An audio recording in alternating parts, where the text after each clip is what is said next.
Please bear with me, everybody.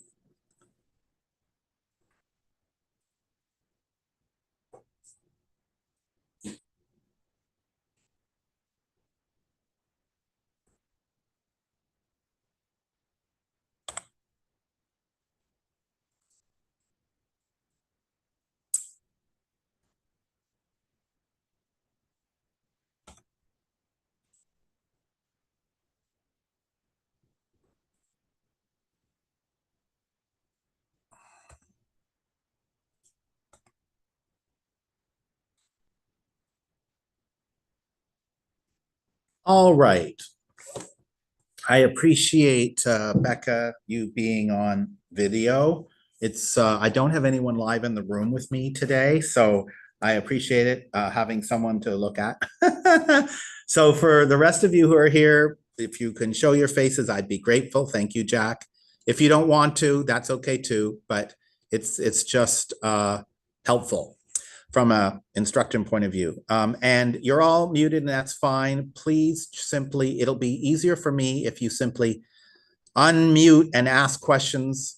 Feel free to interrupt instead of putting them in chat, which is a bit awkward for me to look at during the talk when I'm talking and explaining things. No so problem. With that said, yes, was there a question? No. No, just say no problem to ask questions. Oh, okay, good. Yeah, I'm not worried about you, Jack. You'll ask. And Becca will too, I know. So what we're going to be talking about today is disclosures and specifically disclosure packages. And this is something that's kind of near and dear to my heart. We have awesome classes at our brokerages about how to do a TDS and how to fill out an H and visual inspection disclosure, how to understand when to use a SPQ or a TDS. Or we have classes for that. They're required in the first month when you join the brokerage, and they're ongoing. We teach those classes, but I felt we needed a package that was more about an overview of how do we assess the documents that are provided by sellers through their listing agents for buyers and their agents. How do we assess the entirety of the volume of paper? It's not physical anymore, but the volume of documents, if you will, that if you were to print it out would sometimes be close to 1,000 pages of documents. How do we figure that out so we can be good advisors to our clients? And I think some of what we're going to talk about is relevant for sellers, agents, as well as buyers, agents. So that's the point of this class that we're doing today. And I'm grateful that you guys chose to spend some time with me to talk about it today. So we are going to be going over what the heck do we mean by disclosure package? Who prepares them? Where do you find them? We're going to talk about minimum requirements for a disclosure package. And then we're going to talk about what I call bonus disclosures that are not required, but are often provided, and what our role is as agents. And then we're going to provide some tips on how you as a seller's agent might prepare a package and how you as a buyer's agent might review the package. And hopefully this will lead to some questions. Does anyone have any questions before I get going into this? Okay. So what are we talking about here? We are talking about a series of documents prepared and offered by the seller via their agent. That's a disclosure package. Why? The idea is to meet the requirements of the contract, the law, and to reduce risk for the client, that being the seller. Those are the three main reasons why these things exist. Now, these disclosures, or the package of them, if you will, they might occasionally be sent by an email as a collection of PDFs. They might be via a link to a shared drive folder. But nowadays, the most common way you get them is via the web portal HomeLight. HomeLight has become the predominant way that sellers agents share the information of the disclosures to all kinds of interested parties, including buyers and their agents. And we are spoiled, by the way, guys. 20 years ago, when I started in this business, you would have to have a courier pick up a pre-printed stack of hundreds of pages in an envelope, have it sent over to your office, or you went to pick it up at the office, one way or the other. So we're very lucky that we can do all this stuff digitally these days. So this is an example of a HomeLight main page of documents that you might see if you have an account, or if you're looking at an agent's, if they give you the link in the MLS to the disclosure package. This is what you might see. And this view is for a listing agent. See, it has a tab for viewers and activities. But each document has a banner, right? And you go down the page and you'd see more and more documents here. And it almost always, for ours at KW, starts with a cover sheet. So that's kind of what it looks like. So what do you have to put in one of these packages, or what you as a buyer's agent should expect to see in one of these packages? 3 things at a minimum. Number 1, any documents that are required by the purchase agreement to be included in the package. Actually, I said that wrong. Any documents required by the purchase agreement to be shared by the seller with the buyer. Can anyone give me an example of what might be in the contract that is required that the seller share with the buyer? TDS. Yes, that is the most common one we think of. Thank you. The TDS, transfer disclosure statement. That's a typical contractually required item, one of many.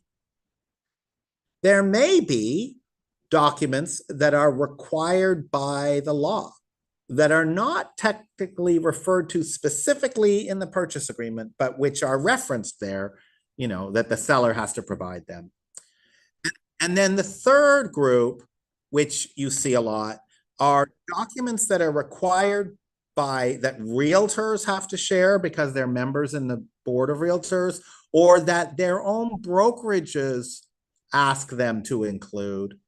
And these things typically have to do with what we call risk management, which is liability, right?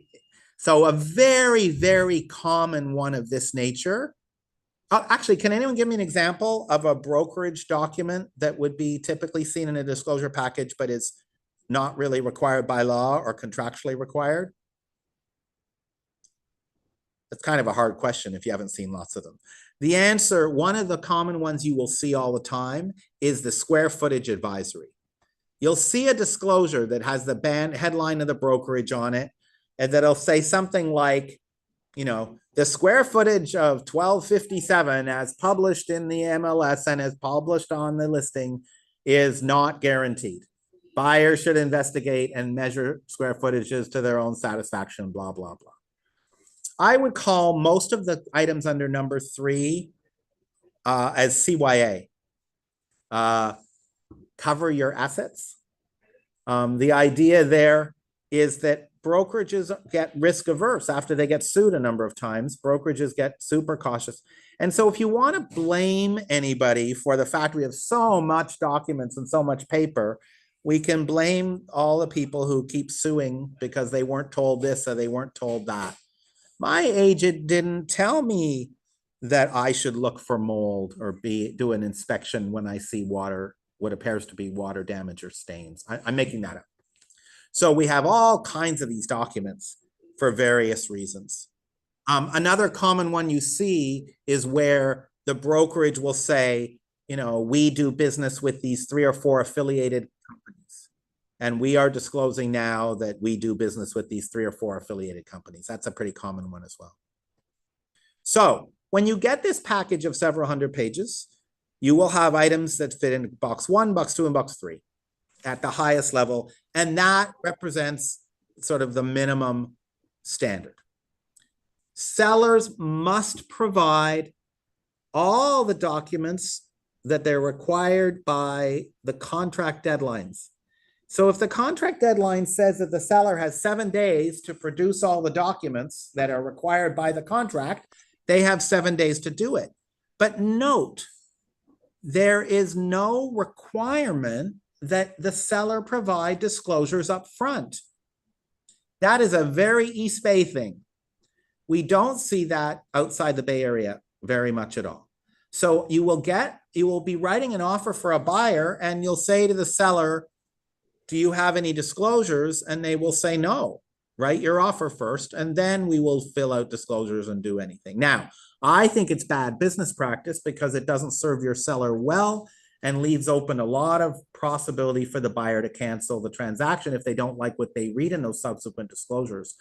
That problem doesn't happen if you've provided all the disclosures up front, right? So that's a good thing. Jack, do you have a question? So you say not providing the document is a practice of Bay Area, or providing providing all these disclosures is a There practice is of Bay Area? That's the second thing. It is a practice in the Bay Area to provide disclosures prior to offers being reviewed.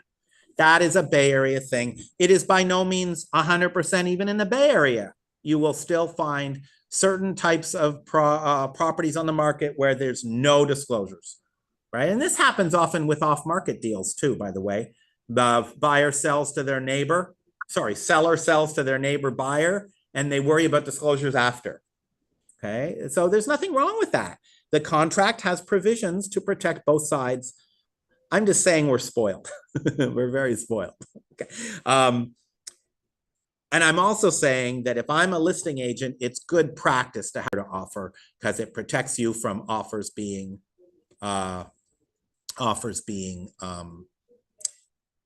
canceled because of something that gets learned after the fact. All right. So what is the responsibility of the listing agent? The responsibility of the listing agent is to make sure that all required disclosure documents are provided to the buyer by the deadlines in the contract. It's pretty straightforward. If the contract says that the seller has to provide a TDS and they have to do it within 7 days, the listing agent's job is to make sure the TDS is ready and shared with the buyer by that deadline. The buyer's agent has a responsibility too, to your buyer, to make sure that whatever legal documents the seller is responsible for, that they're delivered to your buyer by the deadline specified in the contract.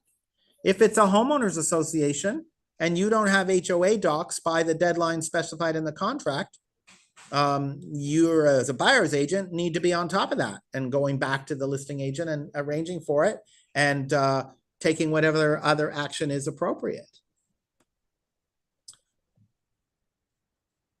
So this is all referenced in the contract paperwork on page 2 under section 3N as in Nancy. On section 3N, well, not all of it. The first part of it is on section 3N. 3N1, how long does the seller have to deliver documents? The default language is 7 days. Now, if you have a full disclosure package, you as a buyer's agent might change it instead to 3 days to 1 day or 0 days or leave it alone. But that's the deadline in the contract. If we go to the next thing, section L, it's review of the documents from the seller. This is part of the buyer's rights of investigation. It's part of the buyer's contingency rights. If this is left blank, review of seller documents, 17 days, and the buyer does not lift this contingency with their offer, then no matter when the seller delivers a document, the buyer has 17 days after that. So look at the language here because it's pretty important we talk about the language of this. What it says is 17 days after acceptance or 5 days after delivery, whichever is later. And this is for a whole bunch of these, but let's talk about what this means because I think it's a very important idea. Let's suppose it is there's 17 days. We don't change the language here. It is it's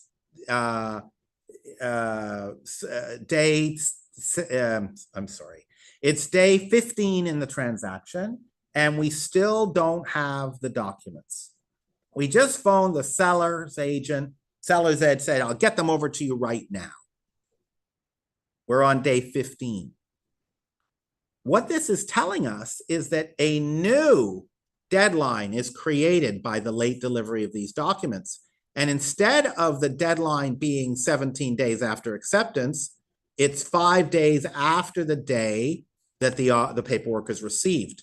So a irresponsible seller or a negligent listing agent or a combination could inadvertently give the buyer an extended period of time beyond the default that the buyer and seller agreed to, beyond the default or the number of days that were agreed to. So even if the review of seller documents, we put a 5 in here, if we got to day 4 and then we got the documents, we're now at 9 days, right? We get an additional 5 days. So it's very important when you represent a seller and buyer to understand this and to make sure you're on top of it. You can see a scenario where you're listing a home for sale and you've provided a good disclosure package, but then you get into escrow and something new happens and your seller needs to do an updated disclosure or you need to update your TDS. As long as you are well before the deadline for review of seller documents, you just provide the paperwork and they roll that into their evaluation for the time period of their review. But if you are within 5 days, 4 days or more, 4 days or less of the deadline, you've automatically given that buyer more time to review those documents that were supposed to have been provided by that time. The So word anyway, here, yeah. sorry, the word here acceptance means the acceptance of the offer, right? Yes, yes. Acceptance means a ratified offer, which, as we've talked about in other classes, is when the last party emails or delivers to the other side the full signature of the deal. Not that it has been acknowledged as received, merely that it has been delivered via email to the email address on the contract. And day 1, Jack, is the next day. Day 1 is always, always, always the next day for counting anything. Regardless of holidays and all that stuff, the next day is day 1. Okay, so what are some of the typical seller disclosures? So we talked about the TDS. What's another typical seller disclosure? Seller's property questionnaire. Yes, that's a typical one.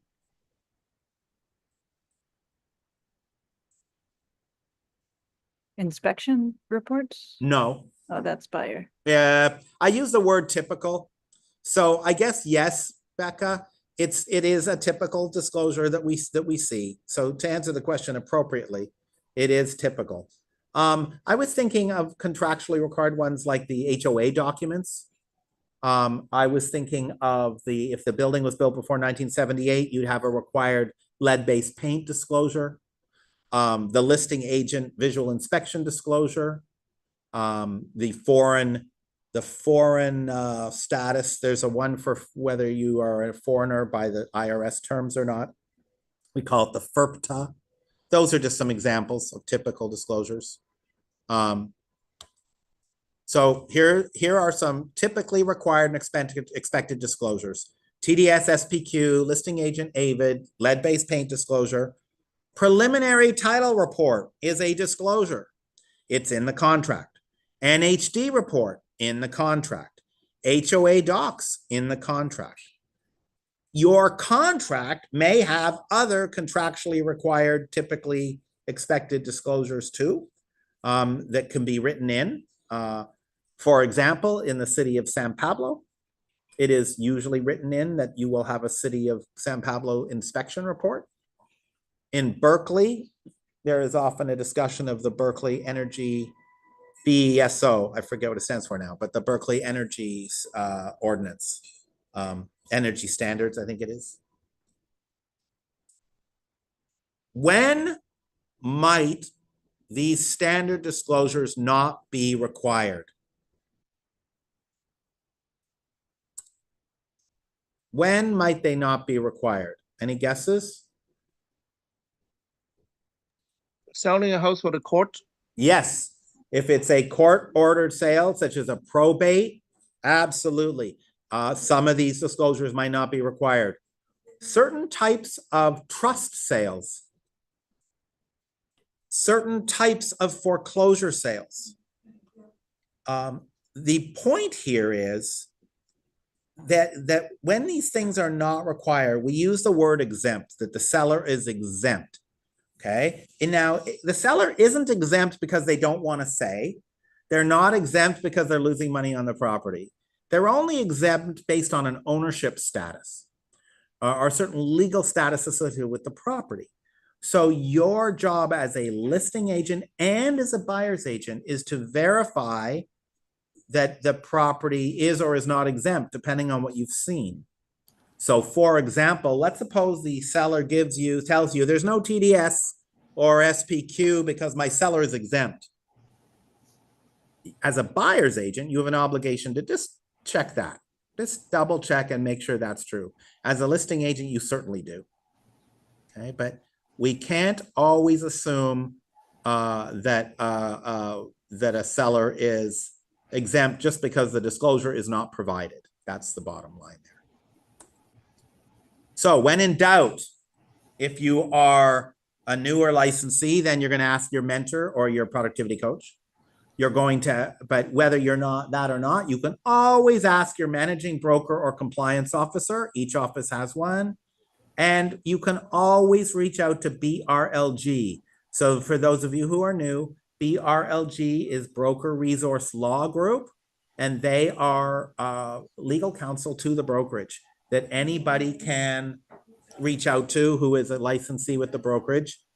They're the ones that get the $179, I think it is, on every transaction that you do for providing legal support to the brokerage.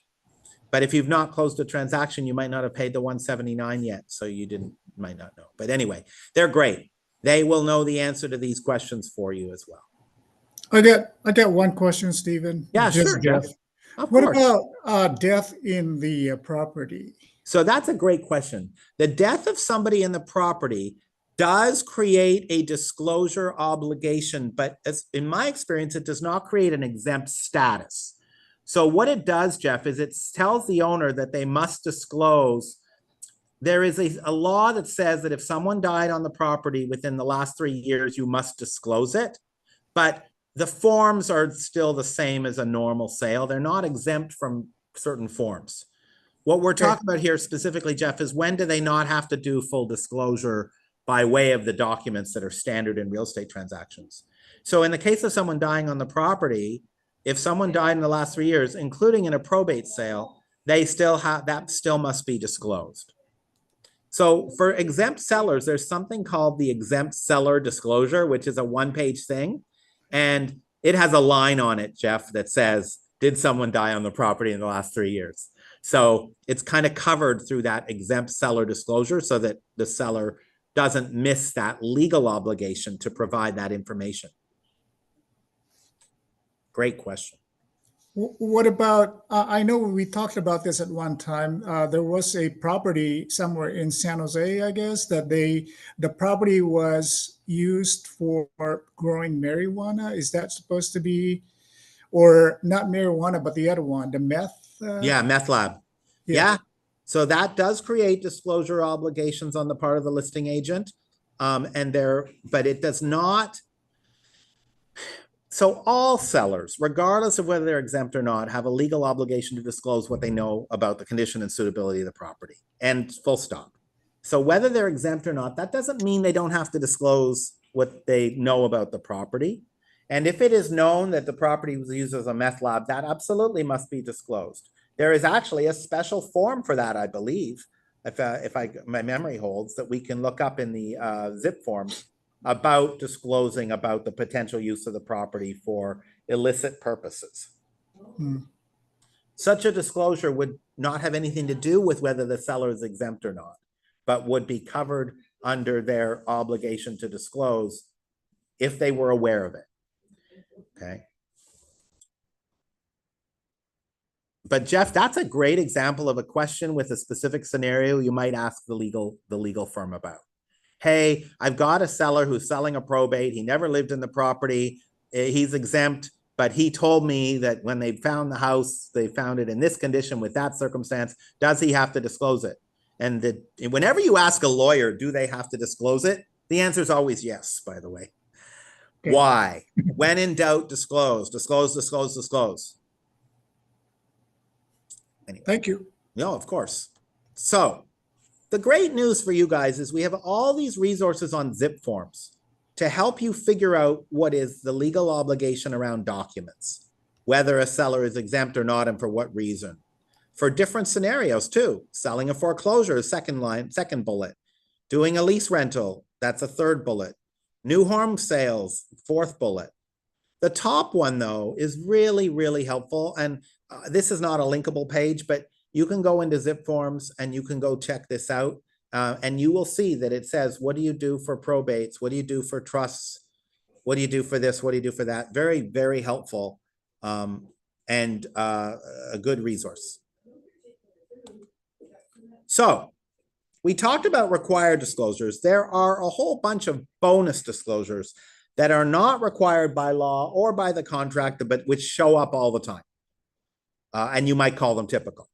We already talked about listing brokerage specific disclosures, property inspection reports, home, pest, roof, chimney, mold. Anything that is done as a property inspection is not legally required, but often shows up. History of permits, not legally required, often shows up. Receipts and invoices for work done at the property during the current owner's ownership, not required, often shows up. Previous sale documents and disclosures. If the brokerage is in possession of these through the agent, they are required, but you don't see them a lot because many times the brokerage does not have access to those documents. There's all kinds of bonus disclosures that show up from time to time. Sometimes the seller writes a little letter about how they lived in the property for 20 years and they loved the neighborhood so much and they grew daffodils and blah, blah, blah. So you get little seller love letters in these disclosure packages from time to time. All of it is bonus material. All of this is. You can't go to a seller and say, you're in breach of contract because you didn't give me a home inspection report.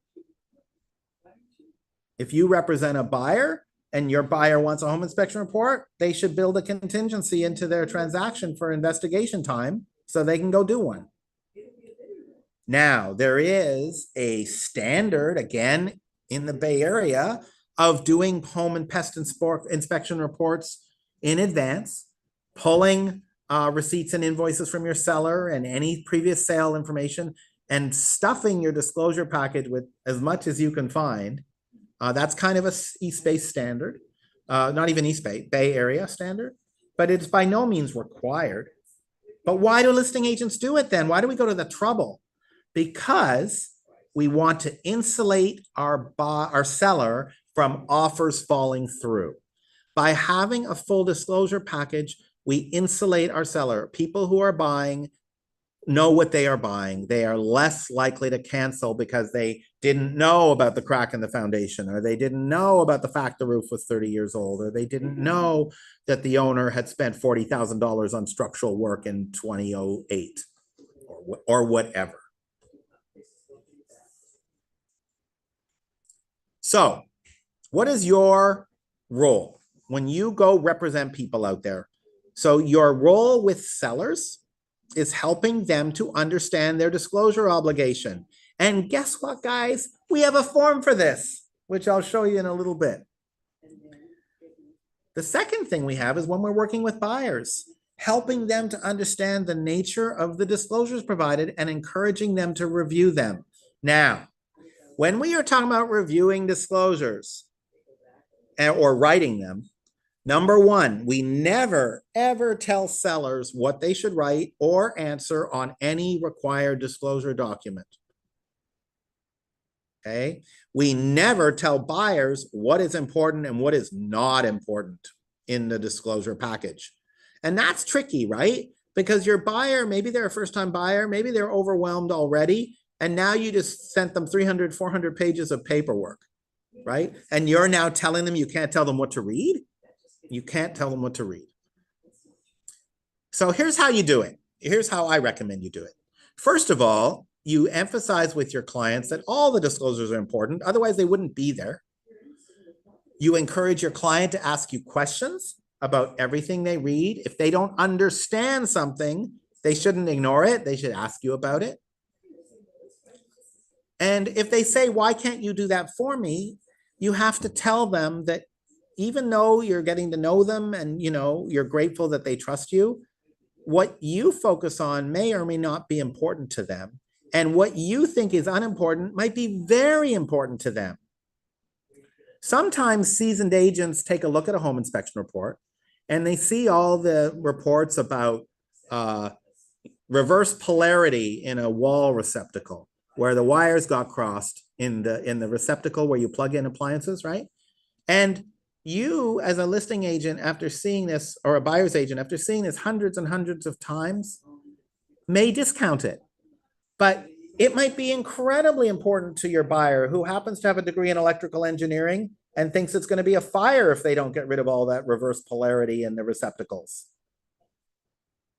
So this is the risk, right? We never want to be seen to put ourselves in a situation where after the fact, a buyer comes back and said, well, Bill told me that wasn't important.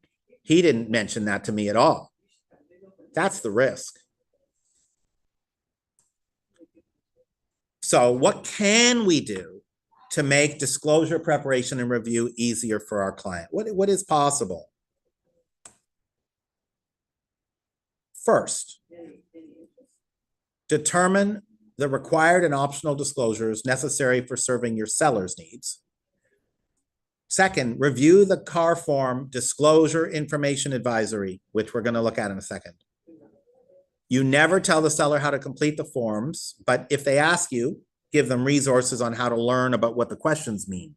Most of the seller questions are you the seller aware of?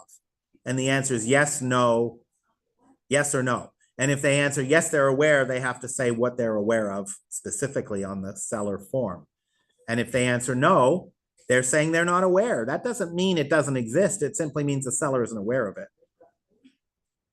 Most listing agents, when they're preparing disclosures, will assemble and upload the forms to the portal, HomeLight portal, prior to going on the market. This is the disclosure information advisory. This is just the first page. This is not a link. This is just a screenshot. This is a very powerful one for you to give your sellers. It talks about completing all the forms, preparing, telling your seller how to fill it out. It's very helpful. Plain English. Oops. Oh, I clicked the link to it. How cool is that? I didn't even realize it was a link. So that's the first page. Instructions for completing. And it talks about the TDS, seller property questionnaire, exempt seller disclosure, final recommendations, very helpful for sellers. At the very, and buyers should read this too. At the very bottom, the very last bullet talks about, do I need to disclose? Almost yes, disclose it. So it talks about what you have to disclose as well. Very, very helpful. All right.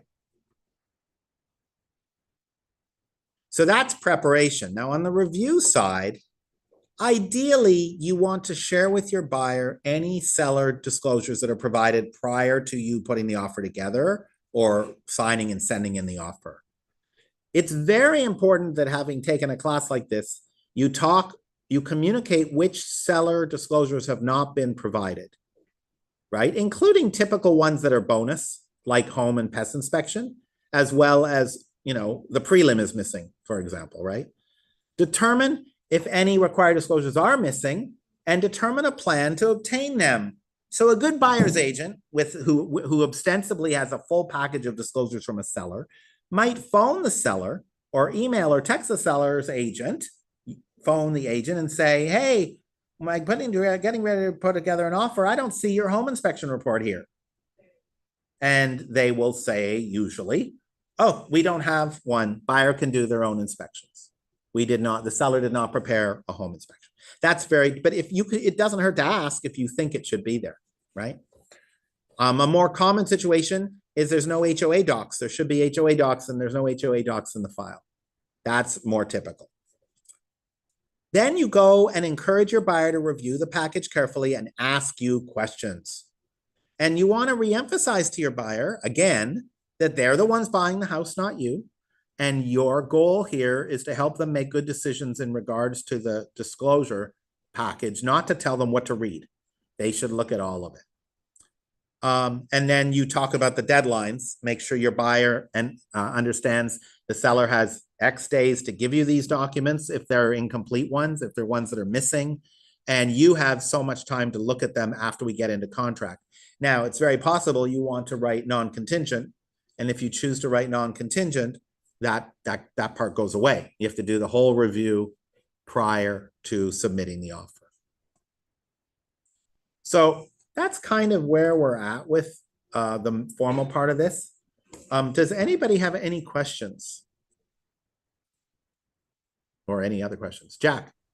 So you were mentioning if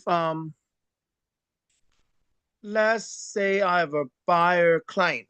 Yeah. So you know, there's probably look at that. So okay, I got certain kind of a disclosure agreement, and then I pass it on to my client. And then I should not be talking about this.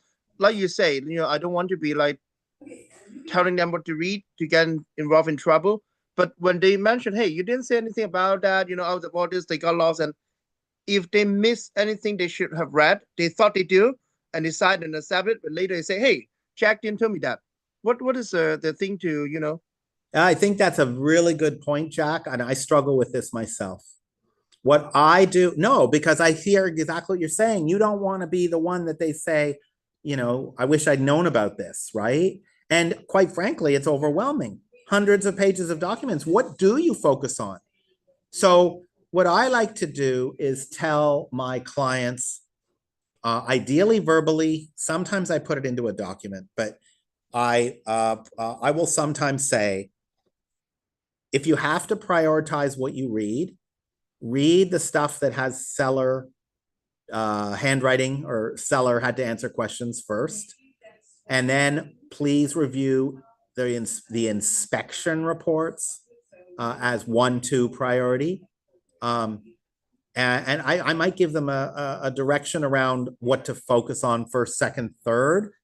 If I'm putting something in writing around this issue, I might put a big, bold, highlighted thing at the very top saying, although I am sharing with you 4 or 5 things that I observed in my review, you must review this yourself too.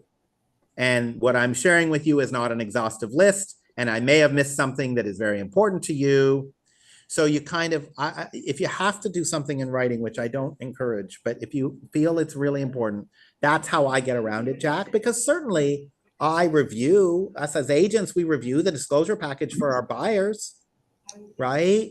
So as a buyer's agent, I do want to share with my buyers some stuff that I saw. But how do I do it in a way that doesn't put me at risk of being accused of not spending enough attention on the reverse polarity of the receptacle plugs, for example? So it's a tricky balancing act, Jack. It's a great question you're asking. I would not say you are off duty. You don't have to review the package as the buyer's agent. You still have to review the package of the buyer's agent, you know, and if you see something that you feel it's important for your buyer to know, you do want to communicate, hey, you know, I was looking at the disclosure package, page 17, item 5. Did you see that? I think we should talk about it. I think it's better put on writing, because if it's in verbal, I mean, in oral, that would not be a record. If it's in writing, you can put those kind of called disclaimer on the. Yeah, I hear you. Actually, that's a good idea. Yeah, I hear you, Jack. There's nothing wrong with what your reasoning is. I think we have to be careful, but I think that with the appropriate disclaimers, that will help the case. If the buyer were to come back later and make a claim that you didn't tell them about something, it would protect you a little bit. Yeah. Right. There isn't really an easy answer to that question. Do buyers read entire disclosure packages from your experience? I guess you can't. No. No, I mean, I think the answer is no. I mean, let's look at this logically. I mean, there's 2 reasons why they don't. First of all, many buyers are completely overwhelmed by these reports. That's number 1. There's actually 3 reasons. Number 2, they have a belief that we're going to do it for them. And then number three, there's time issues. I mean, let's be honest, if you want to review a 400 pages of disclosures and you don't know what to look for, you've never seen any of this paperwork before, slogging through that may take far more time than you have available before an offer deadline or during an investigation period, which might be short. Many home buyers who are uninformed think that all they have to do is do a home inspection, and they forget about all the other duties of investigation. And that's where we come in, helping our buyers to understand what their obligation is under the contract to investigate, and that's on them to do that investigation with our support.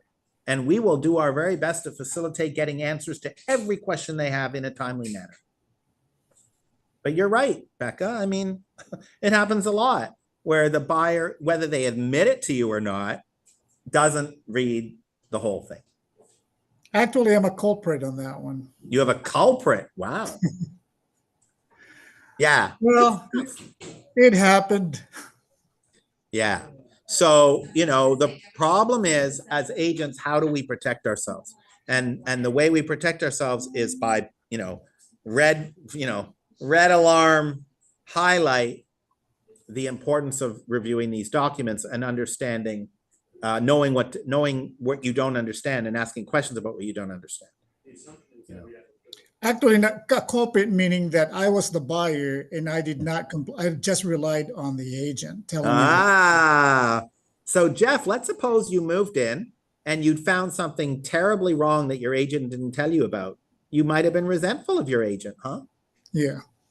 Did your agent ever tell you, hey, it's important you read these documents too? Well, she did, a lot of it, but I just never read it. Right. So it's good that she told you that, right? Because then after the fact, you being an honest, ethical person, you're not going to blame her because you didn't read page 17 of the county addendum, right? Right.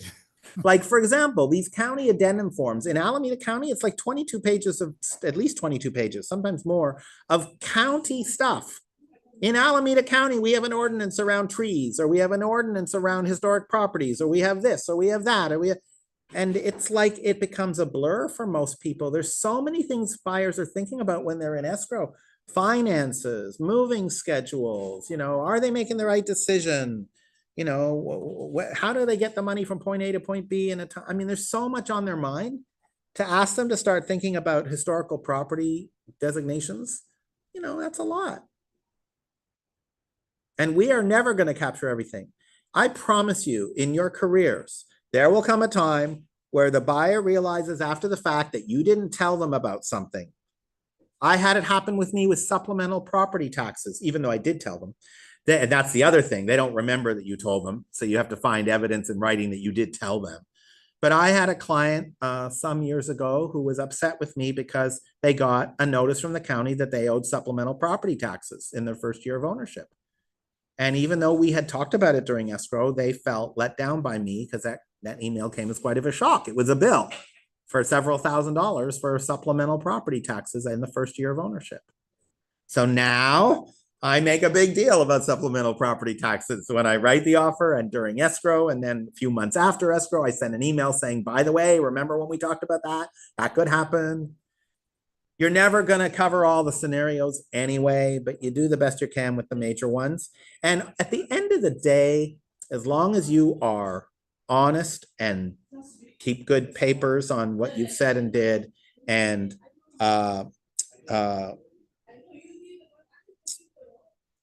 make a fair effort, a reasonable effort to support your buyers in their process, then you will be more okay than not okay. But people are always looking for someone to blame, right? But anyway, I don't want to be so negative. I mean, I have been fortunate in my career so far, and I haven't had any major problems. But you want your buyers to read these documents. So what you see on the screen now is a QR code.